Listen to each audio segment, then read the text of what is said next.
Hi, my name is Divinity Johnson, and today I will be talking about IDEA as well as the IEP process. So, what is IDEA?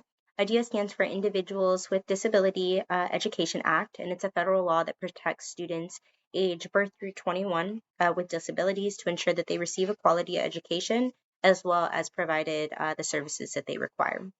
An IEP is known as an Individualized Education Program, and it is a plan for students who receive special education services that provides access to general education curriculum while also addressing each student's individual needs. It's an individualized, legalized document that lays out special instructions, supports, and services that the student is entitled to ensure an equitable education. So for parent, guardian, and student involvement in the IEP process, parents actively contribute to the development of an IEP, participating in its creation, as well as reviewing and revising what's needed for their child. The inclusion of parents and students in the IEP process aims to foster awareness as well as developments in the class. As students get older, they're also able to go ahead and advocate themselves, what works for them, what works, what doesn't work for them, uh, to kind of get those little things added in as well. For referrals, if you're looking for an IEP, a parent or school staff initiates the request for an evaluation to determine if the student has a disability or requires the special education accommodation. So typically a parent would go ahead and reach out, or if a student is in class and a teacher is noticing that they might need a little bit of assistance, they'll go ahead and put in that referral so that the assessment can start taking place to see if they qualify for those special education services. And then an evaluation occurs. So a formal evaluation for a student can be suggested by a school staff member, typically from a general education classroom teacher, or by the student's parents as mentioned.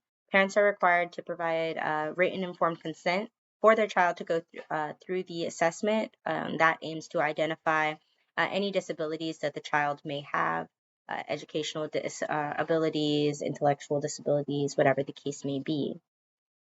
Eligibility.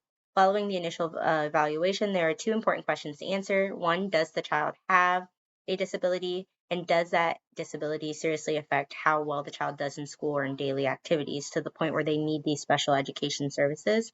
If the answer is yes to both, then the student is typically eligible for those special education services. Some of the components of an IEP. IEPs consist of different parts that outline what the student is going to require as well as their accommodations that they'll receive in the classroom. This could be any services, classroom arrangements, behavioral necessities, accommodations.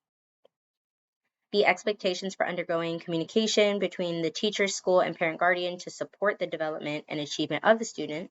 So parents must be notified in writing about any IEP, meetings, initial evaluations, um, evaluation results, changes in their placement, or any additional things that are added or removed from a child's IEP plan.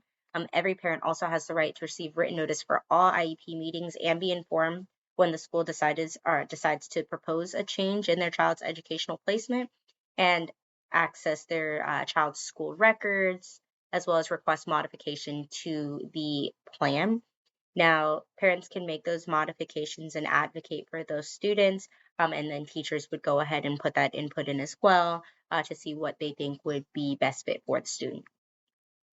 So for the ethical responsibilities for the teacher to uphold the integrity and profession as part of the IEP process, there are a few things that we as teachers can do. Teachers must keep students' information private when talking about personal details related to the student's disability or educational needs. We have the responsibility to stand up for what's best for our students, especially those with those disabilities. Let's see. We need to have skills needed to give all students, including those with different learning needs, a good education. So that could include continuing to learn about new things in education and special education to do their job better through different like trainings and PLCs.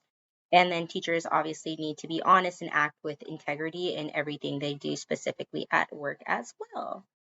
So that is going to be a little bit about IDEA as well as the IEP process.